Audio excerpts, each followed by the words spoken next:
Hello Solapurkar, तर कसे आहात तुम्ही सगळे? आणि हा व्लॉग आहे नागपंचमीचा व्लॉग. मला तर वाटलं होतं हा व्लॉग नेक्स्ट इयरलाच येईल असं वाटलं होतं. थोडं लेट झालं. आय एम सो सॉरी त्यासाठी. ऑफिसला त्या दिवशी सुट्टी घेतले होते, त्यामुळं मंदिरला वगैरे गेले होते मी, मम्मी आणि माझी फ्रेंड सगळे मिळून आम्ही गेलो होतो. चिले पिले ते बघू शकता तुम्ही. मंदिराच्या आत गेलो, पाया वगैरे पडलो बघा.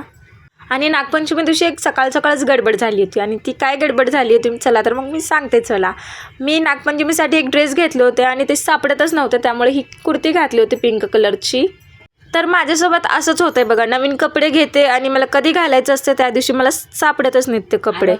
आणि मग झोका पण खेळायला मी गेले होते आणि डीमार्टला गेले, जुडिओला गेले आणि नवी पेठला गेले आणि अजून एका मॉलला गेले होते. खूप शॉपिंग वगैरे केले, डेअरी मिल्क खाल्ले, खूप एन्जॉय केले. समू पण आली होती माझ्यासोबत. समूला बघू शकते, समू किती क्यूट दिसाली बघा. समूचं फ्रॉक किती छान आहे. आणि माझा सुट्टीचा दिवस असा गेला बघा. सुट्टी कधी संपली काय कळलंच नाही बघा. तर व्लॉग आवडला असेल तर लाईक करा, फॉलो करा. बाय बाय सोलापूरकर. भेटूया नेक्स्ट व्लॉगमध्ये.